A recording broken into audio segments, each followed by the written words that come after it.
Hey y'all, Chelsea and Danny here. Enjoy this episode of Today's Homeowner here on YouTube. Hi, I'm Danny Lipford. You may think this kitchen looks like a wreck now, but wait until you see the transformation that'll take place in this week's show. Stay with us. Today's Homeowner with Danny Lipford. Real projects for real homeowners with real solutions. Information and inspiration on improving your home from professional remodeler Danny Lipford. The owners of this house purchased it about a month ago, and they're having several areas of the home renovated before they move in, including this tired 10-year-old kitchen. So this week, we'll be painting cabinets, new hardware, new appliances, and installing this cool island that's going to really make this a great space.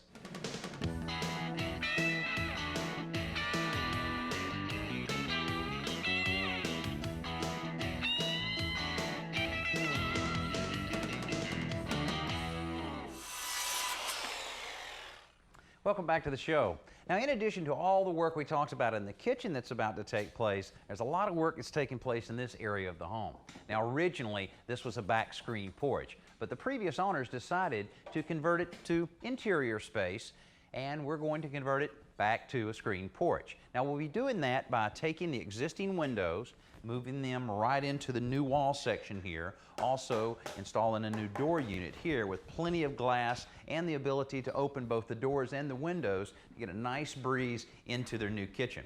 Now, many times when we're doing kitchen renovations, we're completely removing all the existing cabinets and starting over. Here, because we're trying to keep the budget in mind, we're going to reuse all of the existing cabinets and just make them look a whole lot better by painting that I mentioned earlier, by changing the hardware out actually to a hidden type hinge that's real popular now, and replacing the old countertops with something that'll look a lot nicer than these. Also, the island that I mentioned earlier is a big part of this renovation, and the homeowners wanted to make sure that they really use this space as efficiently as they could. So they enlisted the help of certified kitchen designer Laura Lawrence. Laura, everybody would like to have an island in their kitchen, but how do you really determine if you have enough room in your kitchen to accommodate an island? Well, I like to start with a 13-foot space. That will allow enough room to have cabinets on both walls, good walk space on each side of the island, and at least a 2-foot island. Now, some people like cooktops, some people like the prep sinks, but how do you get to the point of making that decision for the homeowners? Well, you have to look at what kind of wall space you have to work with. In this particular kitchen, we didn't have enough wall space to accommodate all of the appliances, so we decided to put the cooktop on the island. We went with the smooth top island cooktop so that every day she can use it to cook, but when she does decide to have a party and entertain, it can be locked out. We can have a nice table runner across the island, and it becomes a buffet. Well, that makes sense. That's a good idea to be able to use that after the cooktop cools down and be able to use it for the buffet. Now, notice on this one that you have several inches overhang on this side, but it's really not enough to accommodate bar stools. This is a major traffic pattern through the house. That extra 6 or 8 inches of space provides just a little bit of extra safety when the island is in use. Okay, and plus if you had it regular width, it would come along right in there, and there's really not enough room to put anything that you may be working on. Right, right. It serves many purposes. Safety is the number one, convenience is number two. Okay, well, how did you utilize this space? It's always so valuable to take advantage of every inch of that. What do we have behind all these doors and drawers? Well, these deep drawers are great. They provide wonderful storage for your pots and your pans, for your lids, for your cooking utensils, right in the area where you're going to be using them on a regular basis. That's perfect. How about out on the end there? On the end, we've got the pull-out trash can. Oh, yeah, it's there you go. hidden away, but the family can come use the trash, get in and out of it, while the cook is in the kitchen working and not getting in their way. I see. Okay, let's see what you got here. Okay, the rollouts. There you go. Rollout shelves are great. Anytime you can bring the items from the back of the cabinet to the front, it's going to be much more easier on your back, on your knees, and just convenient. Yeah, that's perfect. I guess that's where a lot of consideration has to be given, is really trying to utilize this space for whatever you didn't have space for in the rest of the kitchen, because there's just so many options on that. Right. Your storage is going to be a main factor in designing any kitchen. Islands become valuable in that area, especially when this is so user-specific. Okay. In this area. I know the project we're working on this week, you're designing an L-shaped island. I guess that's a little bit different in how you really approach that. With that island, it kind of sets the tone and sets the space off for the table to be used in that area. And also, it's kind of segmented. We've got a working part of the island and an entertaining part of the island with the ice maker and the wine cooler, and they meet right there at that prep sink. Well, I can't wait to see it being installed, and there's some great information. Laura's design will really maximize the space the homeowners have available in their new island. Now, of course, because of a few of the changes, we had to have our plumber relocate a number of the water and drain lines, and I'm really looking forward to seeing how the island will really look once it's installed. Now, that's coming up, but next, after our Simple Solutions segment, we'll look at the recreation of our screen porch.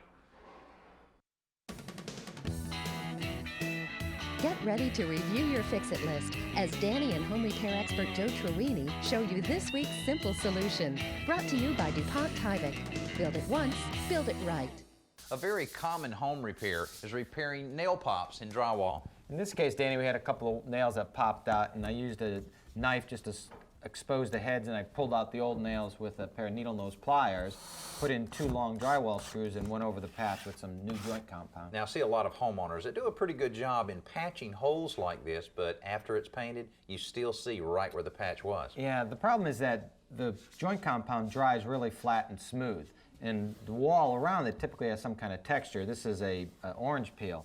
So the problem is trying to match the two of them. Now, I've seen a lot of painters use several tricks to disguise that and to actually texture it. I bet you've got a trick. Yeah, well, for this one here, what we're going to use is some fresh joint compound, and I'm just going to put a thin layer over the patch I have now. You don't want it too thin because you have to work it, but you want it just enough, about an 1/8 inch thick. And then there are several things you can use. In this case, I'm just using a piece of old carpeting, and if you just sort of press it in and pull it straight out, you can see you're making this impression. You can always come back later and knock it down a little bit with some sandpaper, but you just want to try to mimic as close as possible and carry it out beyond the patch as well. Now, that looks great. I can see where that would blend in, and you'll also want to paint more than just the patch area. Let your paint extend out a good ways all the way around the patch. Now, it may seem a little unusual to actually reduce the size of a kitchen, but the homeowners really wanted the screen porch that we're recreating that the previous homeowners had enclosed. Now, there will be a little bit of cooking taking place out here because on this side of the screen porch, we're building a large cabinet section, actually covering the outside of it with the same material we've used up on the ceiling, a 1x4 beaded board. After we wrap it around, we'll be using a nice piece of granite that the homeowners have had for years, be positioning it right on top of the cabinet, cutting out a section for the new grill.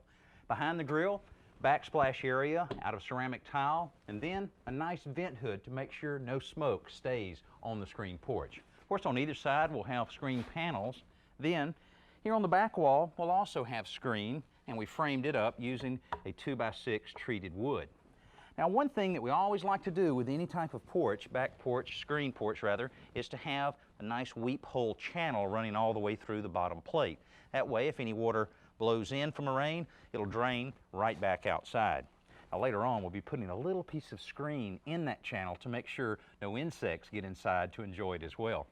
Now, after the stucco is complete on the columns and all the back wall, then we'll run the rest of our blocking in to create a kind of a horizontal block all the way around. Now, as the work's progressing here on the back porch, we're doing a lot of work inside with the installation of the new cabinets.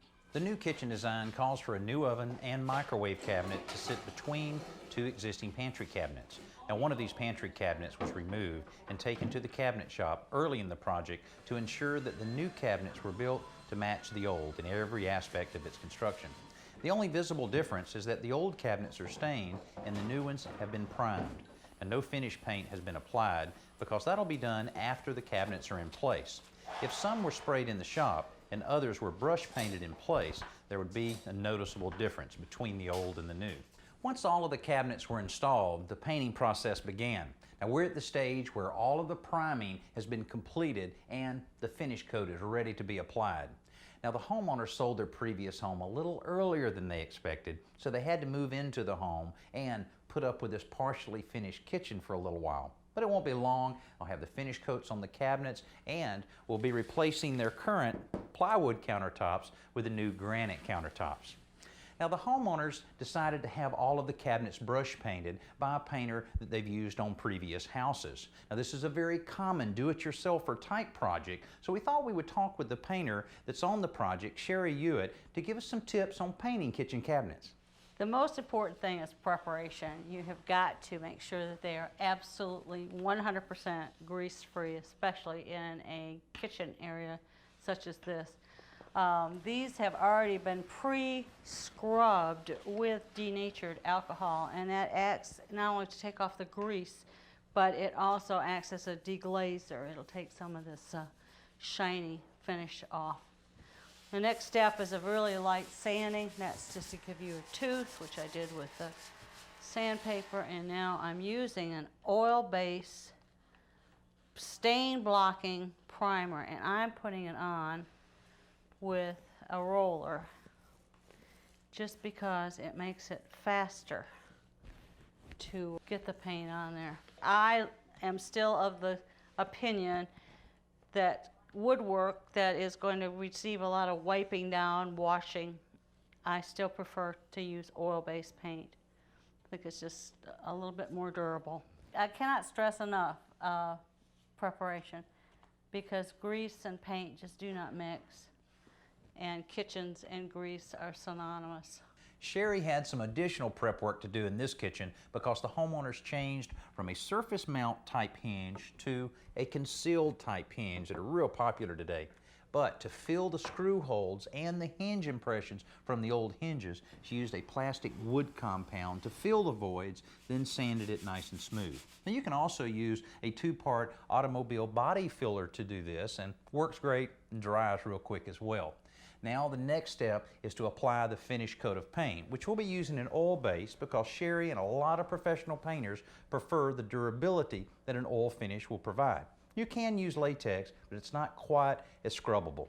Now next, after our Best New Product segment, we'll take a look at the island that Laura designed and some of the gadgets and appliances going in this kitchen. Now let's join Danny at the Home Center to check out the best new products. Brought to you by the Home Depot. Lattice panels like this have a lot of uses around the home. Maybe skirting around a new deck or creating a little privacy on that deck by installing a couple panels on the end. I've also seen a lot of people use lattice to create a garden trellis out in their yard. But in the past, your only option has been wood. Now, plastic is everywhere. And over the last few years, we've seen a lot of plastic lattice, and now it's available readily in almost all home centers. Now, this particular one is from Tough Built. It has a lot of assortment here of different styles and colors, and depending on the privacy level that you want or the coverage that you want, you can select a style like this and the different colors with the redwood, green, cedar, almond, and gray. Now when you're assembling plastic lattice panels like this, it's very much the same as wood lattice panels. You cut, you put them together, screw them up, that's all that's really necessary. But this is even easier from Tough Built here because of the dividers they've created. Little grooves on each side of this divider allow you to connect 2 of the lattice panels, and when you're terminating out on the end of a panel, then this one caps it right off. Then you can cut these, screw right in, that's all that's necessary. Also, the panels are available just like the wood panels in 2-foot by 8-foot sheets, as well as the 4x8 sheets. Now you'll spend just a little bit more for the plastic lattice than the wood lattice, but you're really not having to worry about any termites or any water damage or having to paint these on a regular basis. So you'll end up saving money in the long run. Once the granite countertops were installed in this kitchen, everybody realized just how much countertop space is now available in the new kitchen design. Now the granite countertops went in just a few days ago and really didn't take them that long because most of the fabrication was done in the shop and then brought out to the job. Now one of the things they did that I really like a lot is using the granite for a full backsplash here behind the cooktop. This is always a good idea to protect that wall. There's a variety of different ways you can protect the wall with ceramic tile or plexiglass, but it's really nice when you can use the same material that you use for the countertop for the backsplash. Now, another thing that the homeowners came up with at the advice of Laura Lawrence, the certified kitchen designer, is to use the space that originally was for the microwave and turn it into a plate rack. Homeowners really didn't want the microwave right here, and it would have been a little difficult to put doors on here because of the offset. Just would, it really would not have looked right. Now, looks real nice to display all of the plates. Now, one of the things about sinks, when you're talking about granite countertops, anytime that you can undermount them like this really makes a good bit of sense, because you're able to wipe everything right over into the sink. This was one of the things the granite fabricators had to do when they were out on the job, to mount that under. And to have a prep sink here in the center of the kitchen also makes sense in case you can recruit someone else to help you cooking that nice gourmet meal. Now, a few of the things they did to really make the island work well is, first of all, they have the cabinet doors leading under the sink on this side. They also have the little tilt out here for a little storage, and the same thing over on this side, so that you're really getting good access under the sink. Also, they decided to use a lot of drawers in here, which is great storage all the way down here, especially the deeper ones for the serving pans and all. And to replace the microwave that was over here, they went with a double unit over on this side that really works out well. Here's a little central area for the ice maker. And then over on the end of the island, they've decided to put a small refrigerator, which really will take care of soft drinks and so forth, which is perfect location because we're right by the back door that leads out into the screen porch. Also, they decided to put another countertop and cabinet section over here with a little wine steward here in the middle, and more cabinetry and more storage up here. Now, speaking of the back porch, now this screen porch is one that'll definitely be used a lot by the homeowners because of it being so close to the kitchen, and they really have it set up well. The screened in area encloses the tile floor, as well as a nice grill area, granite countertops around it, and some nice accent tile up on the wall. And very important, a nice vent hood to take care of all of the smoke that'll be generated when those steaks and hamburgers are being cooked. Now, the screen system that we used on this is called Screen Tight, and it's a system that you use aluminum that you attach to the painted wood, then the screen is attached to it, and the little white strips clip over it, making for a real nice and neat appearance. Now, stay with us. We'll be right back. Now let's go outside for Around the Yard. Lawn and garden tips you can use straight from the experts. Brought to you by TimberTech Engineered Decking Systems. Less work, more life. This week, we're here in San Diego with Tricia Craven-Worley, who's a garden expert. And Tricia, no matter what part of the country you're in, I just love vines like this. Vines work so well. This is a honeysuckle vine, and the homeowners have gotten it trained up against this nice lattice. And down here, they also have a wonderful rose vine. A lot of people don't think of roses as vines, but this is an old variety of Mrs. Banks, and they've used these little ties, and they're, beginning to train it. We'll have to tame that one in just a second. Now, what about that? What about taming the vines to where they grow where you want them to grow? What's involved in that? Well, that's a very good question, because when you have a vine against a trellis like this, you are going to have to do something to train it up there. So these homeowners have used these little metal covered, plastic covered ties, but you can get different kinds of ties at some of the bigger stores, Right. you know, the homeowner stores. So aside from the ties, you also have to keep, it really has a mind of its own. You really have to keep grooming it. Yeah, what about the pruning and what's involved in that? Because I know that's kind of part of the training of the plant, I guess. Well, it is part of the training, and there's this saying about vines. The first year it sleeps, the second year it creeps, and the third year it leaps. Okay, So it's okay. like a good relationship. You have to pay attention. You have to come out here, give it a little trim every so often, just kind of check to see that everything's going okay. I guess selection, depending on where you are in the country, is also important to get the right vine for your part of the country. Absolutely. If you talk to your nurseryman when you're going out to purchase a vine, they'll be able to tell you what's the best one for your area. It's great when a kitchen like this ends up looking brand new when we've actually used many existing cabinets. But you do have to be careful if you're planning a renovation in your kitchen where you're trying to use a lot of the existing cabinets, because if you end up altering them too much, it'll end up costing you more in labor than brand new cabinets will. But this project's turned out great because we added a few additional cabinets, then we made the older cabinets look new with new hardware on the outside and on the inside. I hope you enjoyed this week's show. I'm Danny Lipford. We'll see you next week. Hey, thanks for watching this episode of Today's Homeowner. And don't forget to comment, like, and hit the bell icon so that we can notify you when new videos are posted. And don't go anywhere, click around and continue the home improving fun.